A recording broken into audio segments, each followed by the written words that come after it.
Bubulayin po natin ang buhay ni Job bilang isang ama ng tahanan at titinan natin ang tatlong halimbawa o tatlong katangian ng isang mabuting ama. Mula sa halimbawa ni Job, meron tayong tatlong katangian na pwede pong makita sa pagiging isang mabuting ama hango sa halimbawang pwede nating makita kay Job. Okay, ang una po ay unang katangian ng isang mabuting ama. Ang mabuting ama ay mabuting tao. Babasahin ko po sa Job chapter 1 dahil narito yung teksto. May isang lalaki, verse 1, nakatira sa lupain ng Uz na nagngangalang Job. Siya'y isang mabuting tao. Sumasamba sa Diyos at umiiwas sa masamang gawain. Sa ibang version ng Tagalog ay yung katumbas noong umiiwas sa masamang gawain ay merong malinis na pamumuhay at di gumagawa ng masama. So ganyan ipinakilala si Job. Hindi siya ipinakilala ng isang perfect human being na hindi nagkamali. At dahil alam natin sa kwento ng buhay ni Job, after ng kanyang karanasan, merong isang pagkakataon doon na parang medyo pumalya siya. Pero makikita natin dito kung paanong inapakilala ang isang lalaki, ang isang tatay, ang isang tao. Ang sabi nung talata, narito ang isang taong nagngangalang Job, siya'y isang mabuting tao. Ang mabuting tao kailanman ay hindi gumagawa ng masama. Nag-agree po ba kayo doon? Ang isang mabuting tao, kaya nga tinawag na mabuting tao, ay hindi gumagawa at nagsisikap na hindi gumawa ng masama. Lalo pa naman sa kanyang sambahayan o sa mga mahal niya sa buhay. Ngayon ang tanong, gaano ba maituturing na masama yung isang taong masama? At gaano ba nagiging masama ang isang taong masama?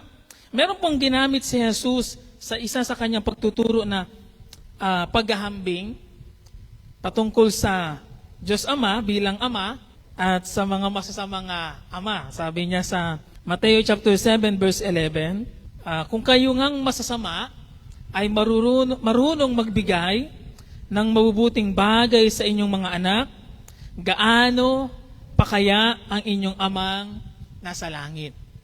So si Jesus ay saglit na nagpahapyaw ng mabilis sa paghahambing patungkol sa isang masamang tatay at isang mabuting ama. At dito ang na-describe ay ang ating Diyos. Ano po? Makikita natin dito na napakalaki ng pagkakaiba ng dalawa. Malayong malayo sa isa't isa. Ang isa ay ipinakilalang mapagmahal na ama sa langit. Ang isa naman ay ipinakilalang masama. Yung bang masama ay mahirap intindihin? Pag sinabing masama, madali na nating mag-gets yun. Ibig sabihin, may ginagawang hindi maganda ang masamang tao. Ngunit, marunong magbigay ng mabubuting bagay. Ngayon, ang diin ay naroon sa salitang masama. Nung inabalikan ko, si Jesus pa ay parang, nangaasar na, alam niyo yung paghahambing na, alam naman natin ang pagkakaiba, hindi nangaasar si Jesus. Gusto lamang niyang ipakita sa mga kausap niya nung oras na yon ang malaking pagkakaiba ng dalawa at makita kung gayon ang dapat ayusin. Ang dapat itama. Kaya kung nais nating maging mabuting ama sa mga tatay po na narito, kailangan muna nating pagsikapan na maging mabuting tao. Kung nais nating maging mabuting ama, dapat natin munang naisin at pagsikapan na maging isang mabuting tao. Ang sabi ng Diyos patungkol kay Job ay ganito sa verse 8 nun sa ating verse sa Job chapter 1. Sabi niya kay Lucifer, napansin mo ba ang lingkod kong si Job? Tanong ni Yahweh. Wala siyang katulad sa daigdig. Siya'y mabuting tao, may takot sa akin, at hindi gumagawa ng masama. So pagdududahan ba natin ang karakter ni Job? Abay, hindi na natin ito pagdududahan. Kasi ang nagpatotoo dito ay mismo ang Diyos Ama. Ano po? At ang patotoo ng Diyos patungkol kay Job, siya'y mabuting tao. At dahil siya'y mabuting tao, siya'y mabuting ama. Hindi po ba? At yung marahil ang hamon sa atin po, na sikapin munang magpakabuti, maging mabuting tao. And then, magiging mabuting ama na nga tayo. Sa pagiging mabuti, bubukal ang lahat ng kabutihan. Ako nga ay namamangha doon sa paghahambing na ginamit na Jesus na yun, na kung yung mga masasamang tatay daw, nagsisikap magbigay ng mabubuting bagay sa kanilang mga anak. Sabi ko ay, ayos yun masama pero nagsisikap na magbigay ng mabuti. Ay how much more, dapat lalo pa nga, yung mga totoong mabubuting mga tao, mabubuting tatay. Tiyak na ang kanilang gagawin at iisipin ay yung pinakamainam at pinakamabuti para sa kanilang mga mahal sa buhay. Kaya kung tayo mabuti, tiyak na magiging mabuti rin tayong ama. Automatic yun. At yun ay mapapansin ng mga tao sa ating paligid. Kung sa kalagayan nga ni Job ay napansin ng Diyos ang kanyang pagiging mabuting tao, ang kanyang pagiging mabuting ama, lalo pa naman sa ating mundo ngayon na ginagalawan, na ang sabi natin ay pasama ng pasama. Alam niyo ibig sabihin noon kapag sinabing ang mundo'y pasama ng pasama? Ano ang kabaliktarang statement noon? Paunti ng paunti mabubuti. O tingnan mo yung katabi mo, saan ka kasama doon? Pag sinabing ang mundo'y pasama ng pasama, ang kabaliktarang statement noon ay paunti ng paunti ang mabubuti. Aba, hindi magandang balita iyon. Ngayon, kung yun ang katotohanan sa ating mundong ginagalawan ngayon at sa umiiral na kadiliman sa mundo ngayon, nawaring papaubos na ang mabubuting tao sa daigdig at sana hindi ka kabilang doon. Kung tayo'y magpapakabuti sa kadiliman ng mundong ito, hindi ba magniningning ang ating buhay? Hindi ba magiging kapansin-pansin ang kabutihang iyon? Kaya nararapat lamang kung gayon na ating ipanalangin ang mga tatay. Ipanalangin ang isa't isa na tayo maging mabubuting tao. Sa gayon, makita ng mundo. Sa mga tatay, lalo tigit, maging mabuting tao tayo para makita ng mundo na meron pang mabubuting mga tatay na nag-i-exist sa mundong ito. Ang pamantayan ng pagiging mabuti ayon sa Diyos ay malinaw na inilahad dito sa talatang binasa natin. At ang Diyos mismo ang nagsabi, hindi siya gumagawa ng masama. Hindi lumalabag sa batas, walang inaaping tao, at hindi marunong manglamang ng kapwa. Ang tawag ng marami diyan pagdating sa term natin ay law-abiding citizen. Sumusunod sa batas. Law-abiding citizen. Itong week lamang nito, if I'm not mistaken, ay merong nakita akong post si Mayor Ong, na in-acknowledge yung mga estudyante ng Dado Orion, if I'm not mistaken, nagsauli ng wallet na nakita. At ang specific na post ni Mayor ay sabi niya ganito, pagpupugay sa mga kabataang Gloriano na nagpakita ng tunay na katapatan at mabuting asal. Wow.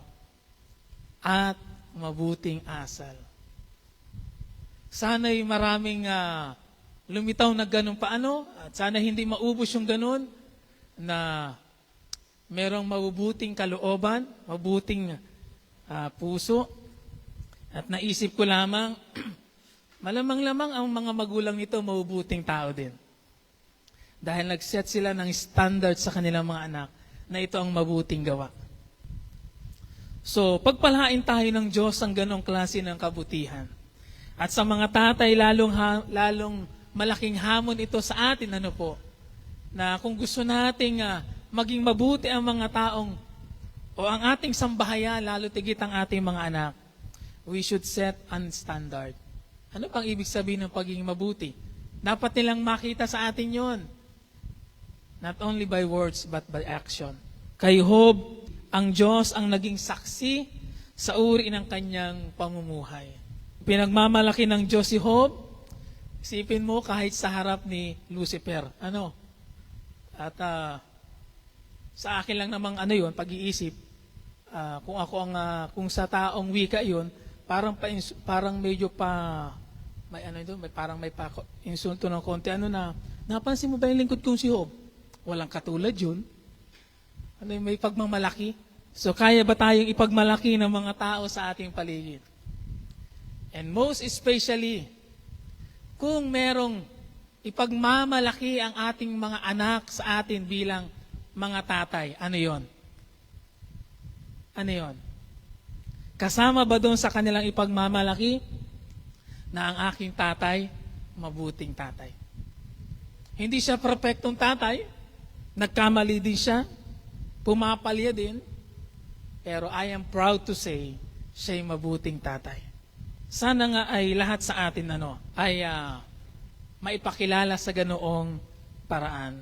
Napakataas ang pamantayang iyon, Ngunit kung ibababa naman natin ang pamantayan, mahihirapan din tayong makakita ng, sabi natin nung mensahe last Sunday, ng mga next generation na meron din ganong standard and set ng pamumuhay. Kaya kailangan natin pagsikapan talaga na araw-araw ay maging mabuting tao sa abot ng ating makakaya. Kung tayo magkamali, aminin natin tayo nagkamali. Dahil katangian din ng isang taong ng mabuting tao, yung marunong umami ng kanyang pagkakamali. At sana'y may pagmalaki tayo ng una ng ating mga anak, ng mga tao sa ating paligid, at lalo tigit ng ating Diyos. Basta sikapin natin maging mabuti araw-araw, at sa biyaya at tulong ng Diyos, siya naman ang magbibigay ng lakas sa atin para magawa yung inaasahan mula sa atin. Huwag na natin problemahin kung napapansin man o hindi ng maraming tao sa paligid natin ang ating kabutihang ginagawa. Ang mahalaga, nakikita ng ating mga anak ang ating kabutihan. Kung hindi man makita ng mga tao ang ating pagiging mabuti, dapat makita ng ating mga anak, ng ating pamilya. At habang ina-review ko po ito, isa sa sumadsad sa aking isip ay ito, ang pagiging mabuting tao ay pinapasyahan. Ito'y araw-araw pinipili at pinapasyahan. Lalo pa sa bahagi ng ating sambahayan. Kung gusto nating mag-set ng isang standard ng buhay at pagkatao sa ating pamilya, kailangan nating maging intentional na ipakita yung pagiging mabuti sa kanila. Idinagdag pa ng Diyos doon sa Job chapter 2, verse 3. Nasubok mo na ba ang lingkod kong si Job? Tanong ni Yahweh. Wala siyang katulad sa daigdig. Malinis ang kanyang pamumuhay, mabuting tao, may takot sa akin, at hindi gumagawa ng mabuti. Hindi ba the same statement ito nang binanggit niya sa verse 8, chapter 1? Nang pagkatapos na subukin ni Satanas, inulit ni Yahweh ang the same statement para ipakilala si Job. Sa pagiging mabuting tao, mapapansin din natin na idinagdag yung salitang merong malinis na pamumuhay. Malinis ang pamumuhay. Kaya sa paningin ng Diyos, nakapasa sa kanyang pamantayan ang buhay ni Job, merong malinis na pamumuhay. Hindi po ba? Pasado sa pamantayan ni Yahweh ang naging pamumuhay nitong si Job. Ang buhay ni Job ay isang magandang tanawin para sa Diyos. Kaya kung nais nating kalugdan ng Diyos at ng mga tao, ang ating mga buhay, pagsikapan nating maidagdag yung magkaroon ng isang malinis na pamumuhay. Ginagawa natin ito dahil alam nating ang Diyos mula sa kanyang sa langit, kung saan siya naroon, ay tinitingnan tayo at minamasdan ang uri ng ating pamumuhay. At sabi pa ng Diyos, may takot siya sa akin. May takot sa Diyos. Ganon din naman sa atin. May takot sa Diyos. At yung pagkatakot na yon sa ating Diyos ang lilikha ng isang malinis na pamumuhay. Hindi lamang totoo yan sa mga tatay, totoo yan sa ating lahat. Ngayon sa bilyong-bilyong mga tao na nabubuhay sa daigdig, posible ba na mapansin ng Diyos ang kabutihan mo?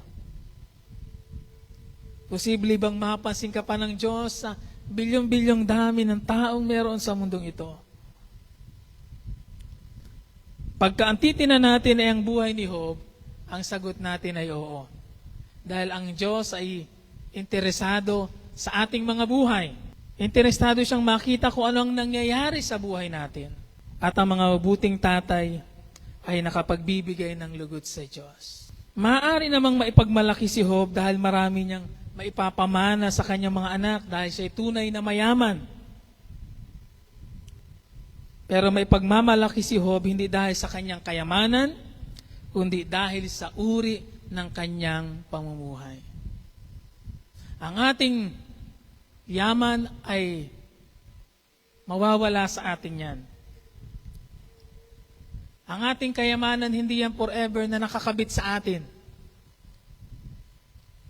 Hindi ko ma-recall kung saan talata yon, pero I think sa Psalms yung merong malinis na pangalan, may ganong statement, o mabuting pangalan. Ano ang masigit nating dapat na iwan sa ating sambahayan? Maganda yung mayroon tayong iwang pamana ng kayamanan. Pero hindi ba mas magandang makapag-iwan ng isang pamana ng malinis na pamumuhay? Malinis sa pagkatao. Kaya kapag pagsasamahin mo ang lahat ng mga katangiang binanggit ng Diyos patungkol kay Job, si Job ay merong malinis na pagkatao at merong malinis na pangalan. At yan ang higit nating i-goal, mga kapatid. Higit sa lahat ang maaaring ipamana sa ating mga anak. Iyang dalawang bagay na yan ang maaari nating the best na maipamana sa ating mga anak. Malinis na pamumuhay, malinis na pagkatao. Ang malinis sa pagkatao, malinis na pangalan. At higit sa lahat, kailangan din nating pagsikapan na umasa sa Diyos. Dahil alam natin sa ating sarili, hindi natin kayang magpakabuti on our own. Kailangan din natin ng biyaya ng Diyos araw-araw. Kaya nga ako personally, meron akong paboritong awit kapag may mga time na parang pakiramdam ko, nag-fail ako as a father. Ang sabi ng favorite na awit ko na yun, English yun ay, lead me so I can lead my household. Yun ang laman ng lyrics na yun. Gabayan mo ako para magabayan ko ang aking sambahayan. Maaring hindi tayo maging kayaman o yaman ni Job pagdating sa mga pag-aari. Pero maaari tayong maging katulad. Maaari din tayong maging katulad ni Job pagdating doon sa dalawang bagay na yon, na nagtataglay ng malinis na pagkatao at malinis na pangalan. Dahil yung dalawang yan ay bagay na hindi na mawawala. kahit lumipas ang panahon, mananatili silang buhay bilang patotoo sa ating iniwang halimbawa. Hindi ba't nung nawala ang lahat ng kayamanan ni Job, nung nawala ang lahat ng kanyang kayamanan, naubos, hindi naman nawala sa kanya ang mabuting pangalan at malinis na pamumuhay. Hindi po ba? Huwag nating ipagpapalit sa anumang bagay kung gayon ang malinis na pagkatao. Lalo sa panahon ngayon. Huwag nating ipagpapalit sa anumang bagay, kahit gaano man katindi ang sitwasyon, kahit gaano man kalaki ang pangangailangan, kahit gaano katindi ang pagsubok at problema. Huwag nating ipagpapalit ang pagkakaroon at pananatili ng isang malinis sa pagkatao at pamumuhay para lamang masira ito ng mga bagay na meron sa mundo. Ngayon, paano naman kung misang nadungisan ng pangalan? May pagkakataon pa bang makabawi ang mga tatay? Kung ikaw bilang isang tatay ay misang nabigo, do you still have a chance? The answer is yes. Sa Diyos, ito ang magandang balita. Hanggat meron tayong buhay, meron tayong pag-asa. Sa biyaya ng Diyos, may paraan para makabawi pa.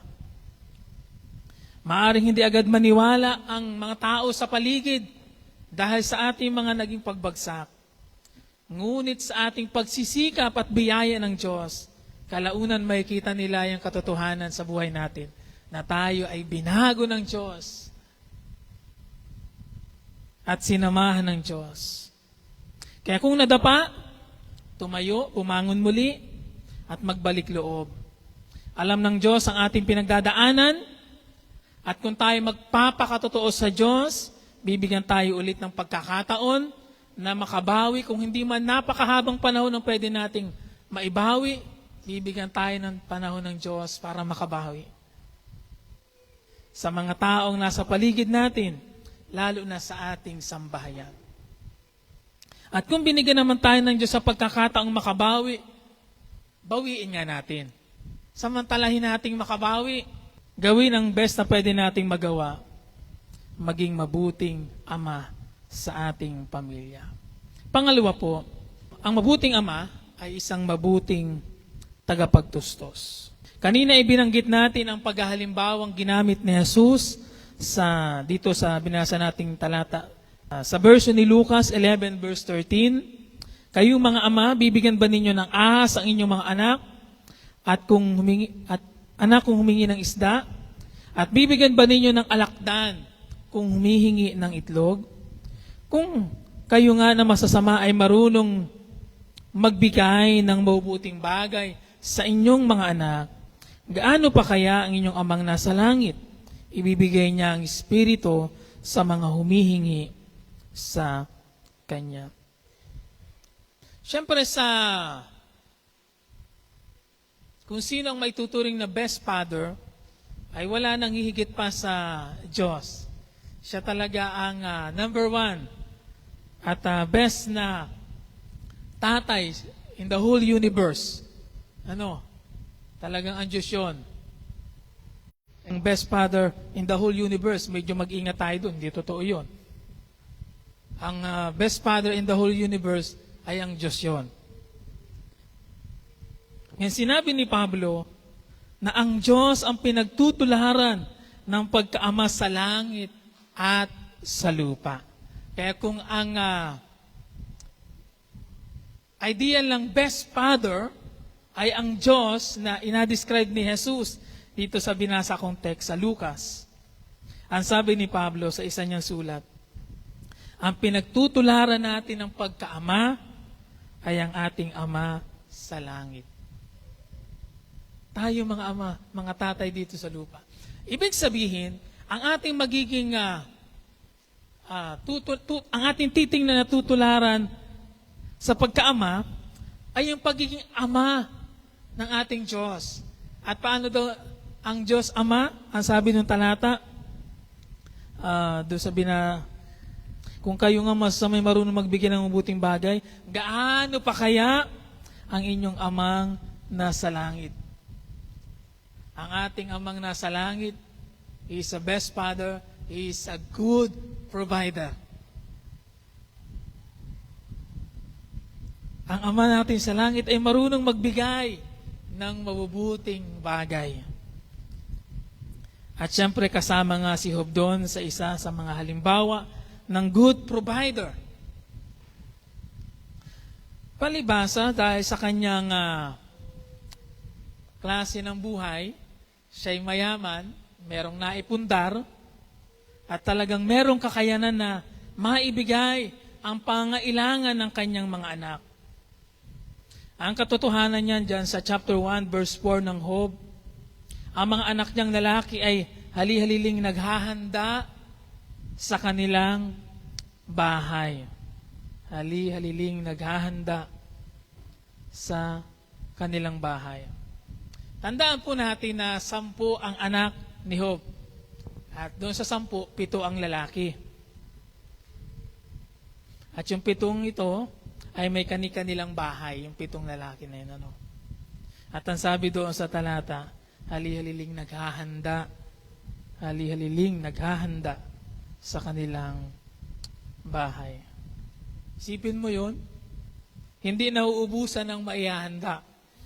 Sabi nila sana all, hindi nauubusan ng maihahanda. Pero isa lang po ang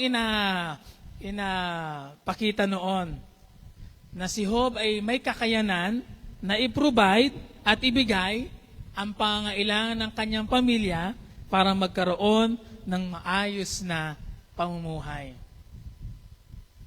Hindi ito nagpakita ng luho.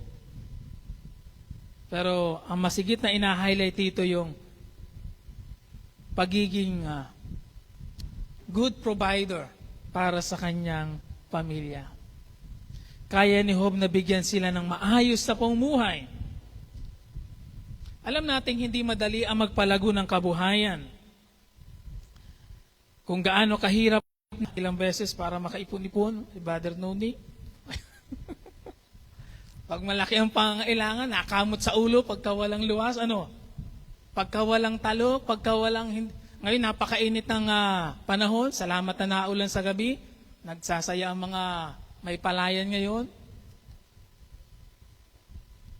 Mahirap ang kumita ng pera. At alam ng mga tatayan. Kaya maraming hirap, sakripisyo, at pagpipilit ang ibinibigay para maiprovide natin ang pangailangan ng ating sambahayan. Ang kayamanan ni Job ay hindi bumagsak lamang sa langit. Ako'y naniniwala na yun ay bunga ng kanyang paghihirap. Meron ba kayo nabalitaan na naging mayaman na dahil binagsakan ng mga gold ang kanilang bahay? Wala namang ganon. Ang majority ng mga makikita nating kwento, kahit ng mga pinakamayayamang tao sa mundo, nung minsan ako'y nag-search ng mga pinakamayayamang tao sa mundo, alam niyo po, merong iisang klase ng kwento sa kanilang buhay. Lahat sila nanggaling sa matitinding hirap na pinagdaanan. Hindi sila nag-umpisa sa luho, nag-umpisa sila from nothing.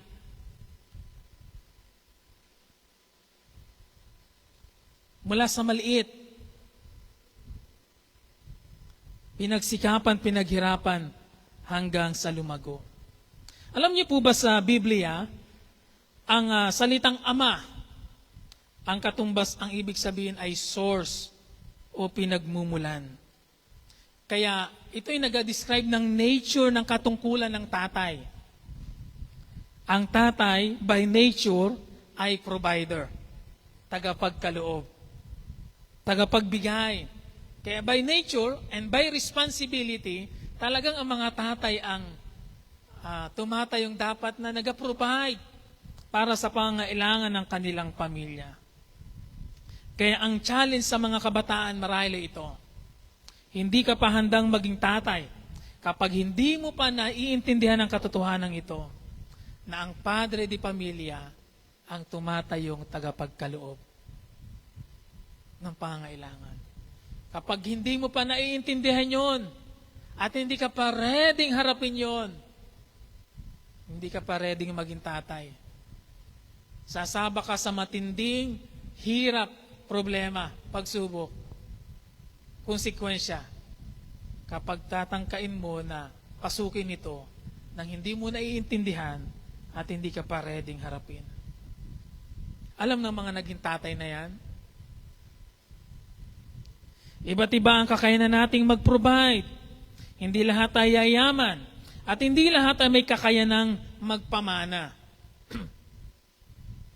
Ngunit sa best ng ating kakayanan, ng ating abilidad, kailangan nating magpakasipag at magsikap na i-provide ang pangailangan ng ating pamilya. Nang minsan ako'y mangarap na maging mayaman, pero nung nilinaw ng Diyos na hindi mukhang malabo na yon, kaya yung pangarap na makapagmana ng kayamanan, parang hindi ko magagawa yon. Hindi ko lang alam in the future, Pero, kailangan ko pa rin pagsikapan and the best ability na meron ako at sa abot ng kakayanang meron ako na i-provide ang pangailangan ng aking pamilya. Lalo pa naman sa ating mga katatayang narito na merong mga trabaho. Kailangan nating magsikap. At ang mga anak, sa mga anak po, huwag na nating ikukumpara ang ating tatay sa iba. Taas nga mo ang kamay ng mga anak na narito. Taas po ang kamay ng mga anak, kabataan, ang ibig kong sabihin. Majority. Taas po kayo ang kamay, mga anak. Ayan. Ang sabi po ay huwag daw nating ikukumpara ang ating tatay sa iba. Ibang mga tatay. Ibig sabihin, huwag tayong magkaroon ng pagkukompare. Parang mas magandang sanang yun ang naging tatay ko. Huwag ganon. Dahil iba-iba nga ang kakayanan ng tao. At merong iba-iba tayong kanya-kanyang purpose sa mga pamilya na pinaglagyan sa atin. Ang iyong tatay ay pinili ng Diyos para sa inyong sambahayan, para sa iyo, para maging tatay mo. Siya ang binigay ng Diyos sa tatay mo dahil siya ang magiging tatay mo.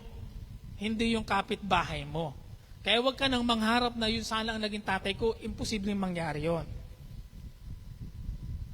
Kailangan nating i-acknowledge na it is by God's will and design na ipinahintulot niyang ang ating mga tatay ang naging tatay natin.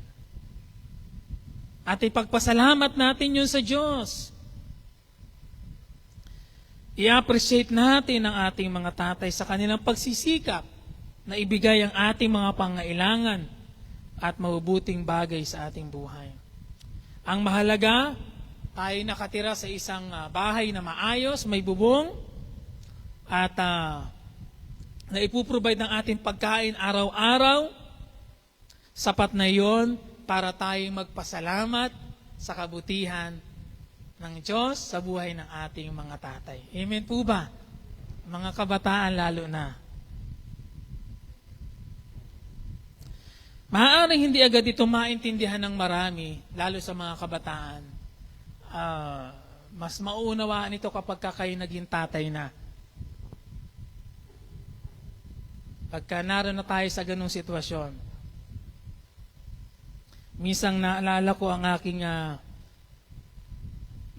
nanay ko, naalala kong madalas nagsasabi sa amin noon, kapag kayo naging magulang na, mararanasan nyo din. Mga ganong wika. Totoo nga iyon.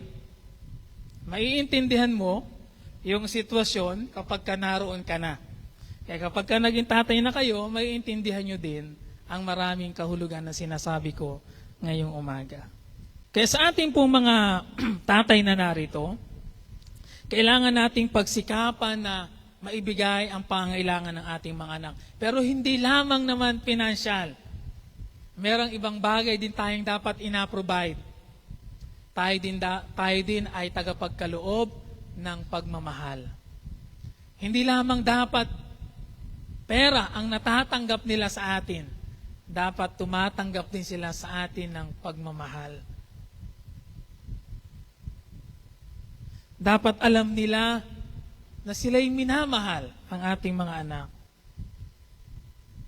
Alam niyo po ang problema sa maraming sambahayan na malayo ang magulang, kumpleto nga sa material na pangailangan, pero minsan they lack of love. Bakit? Dahil yung spending time with your family, knowing your family, knowing your sons and daughters, close, yung isang close na setup ay hindi nangyayari.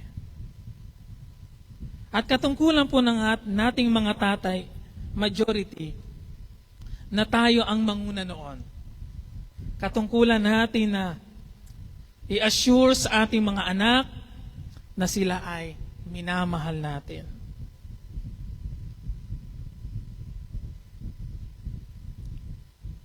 Kung hayag hanggang sa kalangitan, tingnan niyo po, ang mabuting pamumuhay ni Job, piyong hayag din iyon sa loob ng kanyang tahanan, hindi po ba?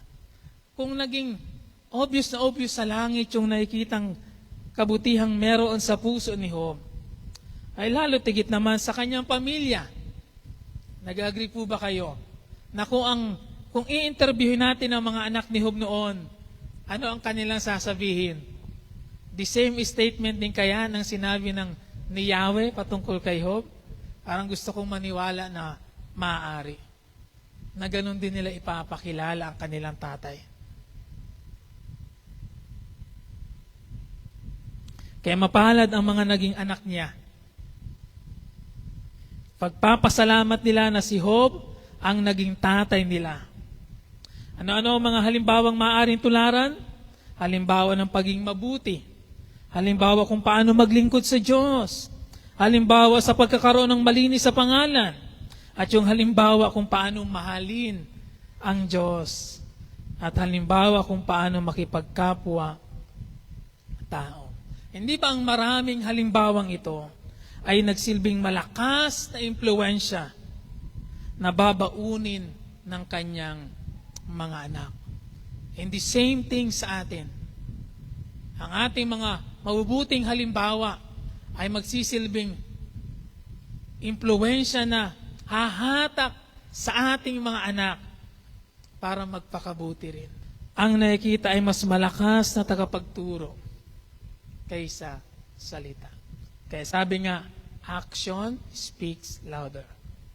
Kaya hindi mo namamalayan, unti-unti, hinuhubog nito ang buhay at kinabukasan ng iyong mga anak. Kaya kailangan nating maging maingat pala sa ating mga action. Kasi action speaks louder. Ang mabuting halimbawa ay mabuting tagapagturo kung gayon. Magturo tayo sa salita, pero pagsikapan din natin ang higit na ipakita ang ating pagtuturo sa pamagitan ng ating mga halimbawa. At ang mga tatay din ay kailangan nating pagsikapan na dumalangin sa Diyos na humingi ng patuloy na pagmamahal. Alam niyo po, ang kagandahan sa Diyos natin, best Father of all, hindi siya nauubusan ng pagmamahal. Nagagalit ang Diyos, pero hindi nauubos ang pagmamahal ng Diyos. Sana'y ganun din sa ating mga tatay. Na hindi tayo maubusan ng pagmamahal. Kaya maging tagapagbigay tayo ng pagmamahal. Love and compassion. Katulad nung kwento ng alibuhang anak, nung lumayas itong isang anak niya at kinuha ang kanyang bahagi sa mana, At nung napag-isip-isip nitong lumayas sa anak na bumalik uli, napag-isipan niyang mali ang kanyang ginawa, siya ay hinihintay nitong kanyang tatay na merong pananabik at muling ipinamalas ang malaking pagmamahal. Tinanggap niya ang kanyang anak na merong buong pagmamahal sa gitna ng kanyang kapalpakan. Hindi ba? Love is very powerful, mga tatay.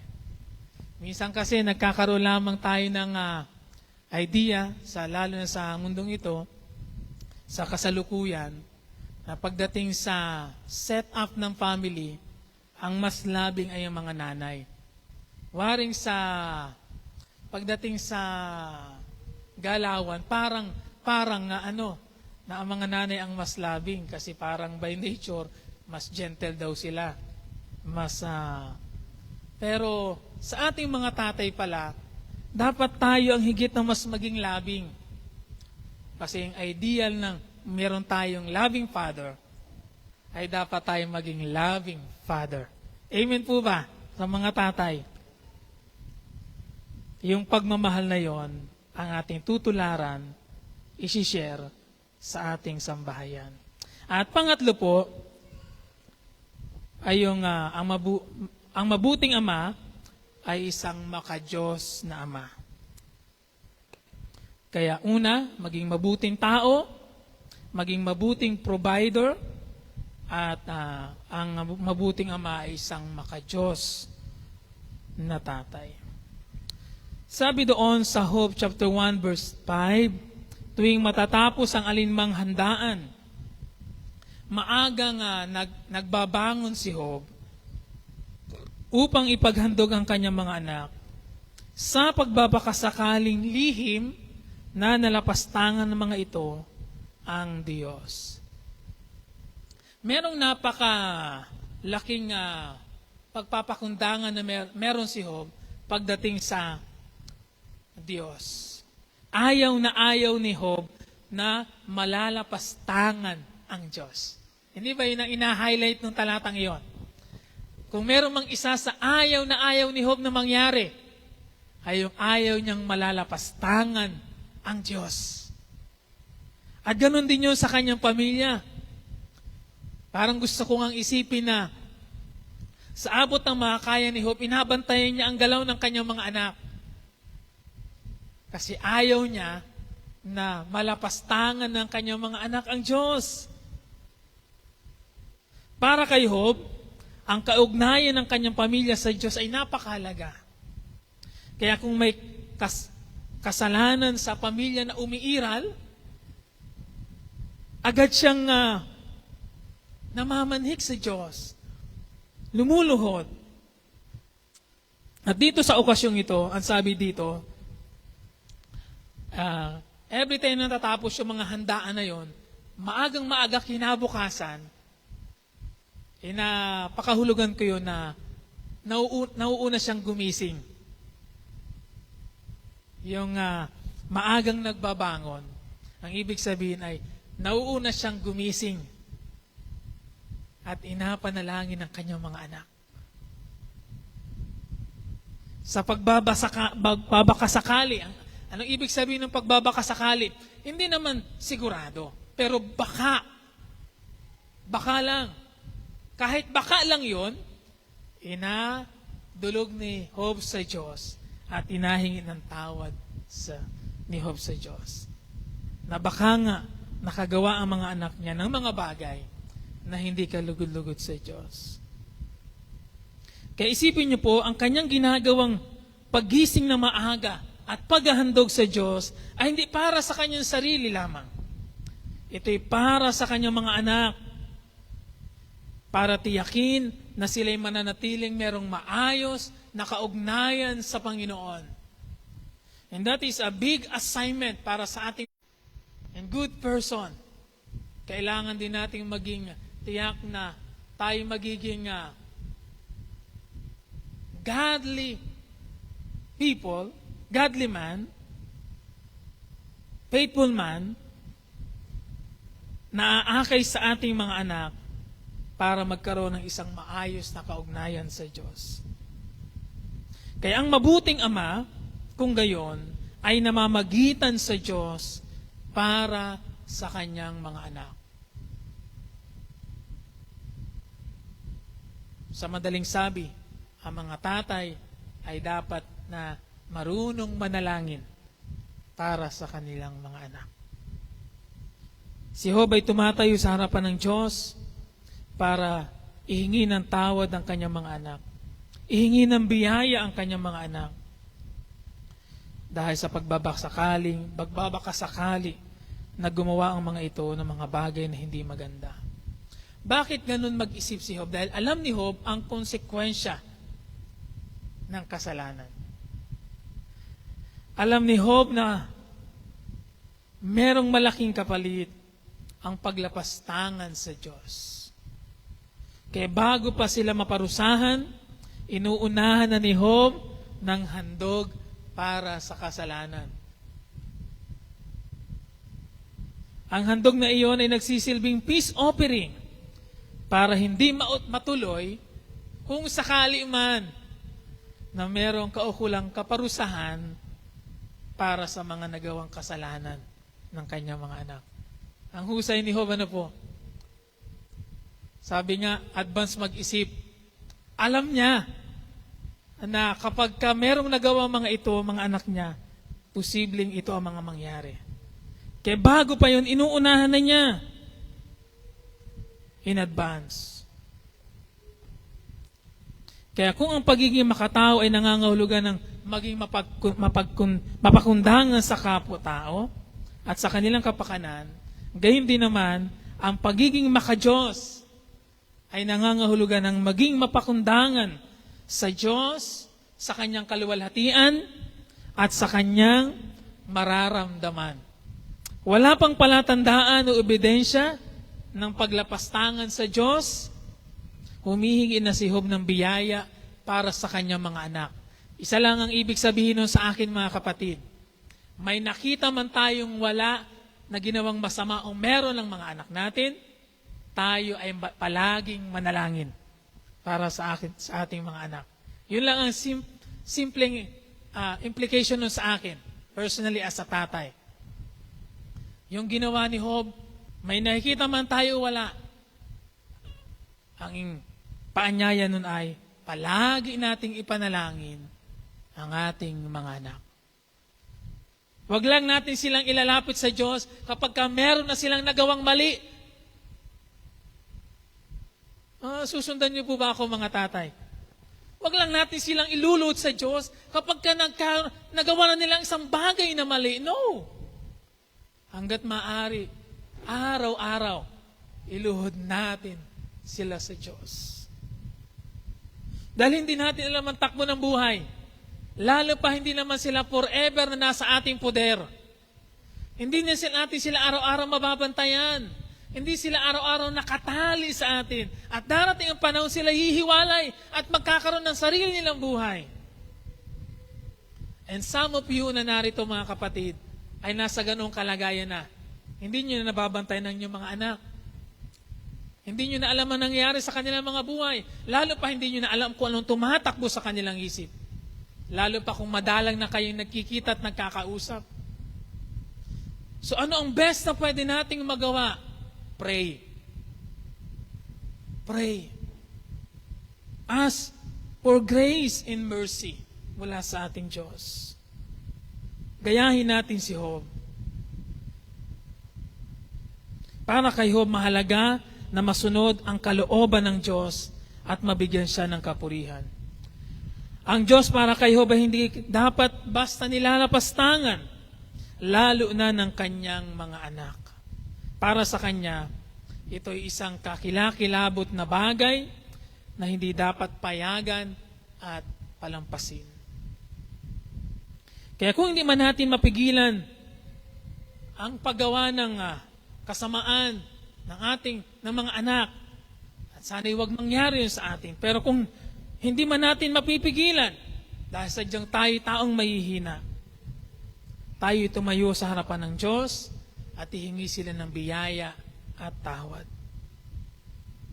Kaya sa mga tatay po na narito, katungkulan nating tumayo sa harap ng Diyos, mag-alay ng panalangin para po sa ating mga anak. Yan ay hindi lamang isang statement, hindi lamang yan paanyaya, yan ay isang katungkulan nating mga tatay. Tayo tatayo sa harapan ng Diyos at mag-aalay ng panalangin sa ating mga anak. Lalo na sa ating panahon ngayon, hindi tayo, wala naman siguro sa atin ditong stranger na sa nangyayari sa ating panahon ngayon. Kahit ang marami sa ating mga tatay ngayon ay mga marurunong sa social media. Alam nyo ang nangyayari sa ating panahon?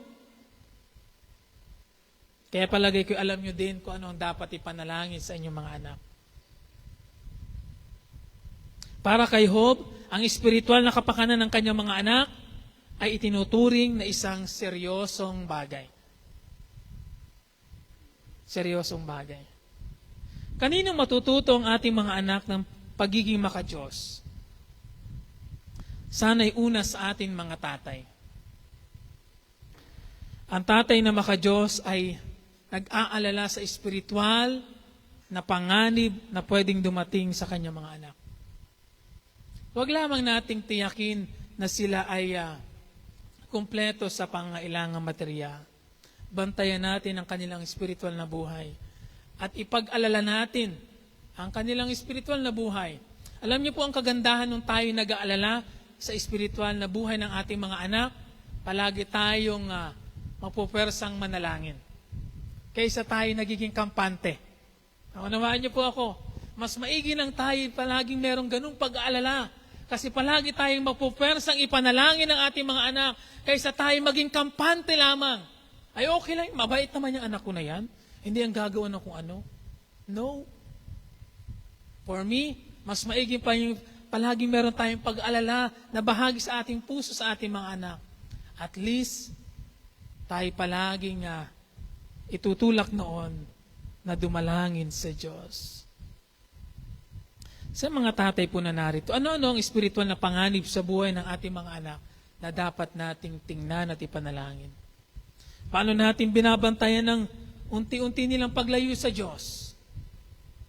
Pinapansin niyo po ba na sila unti-unti na nalalayo sa Diyos? At alam niyo po bang ibig sabihin ng paglayo sa Diyos? At alam niyo po ba kung kailan masasabing sila'y nalayo na sa Diyos? Mga tatay, alam po ba natin at kung kailan masasabing ang aking anak ay nalalayo na sa Panginoon?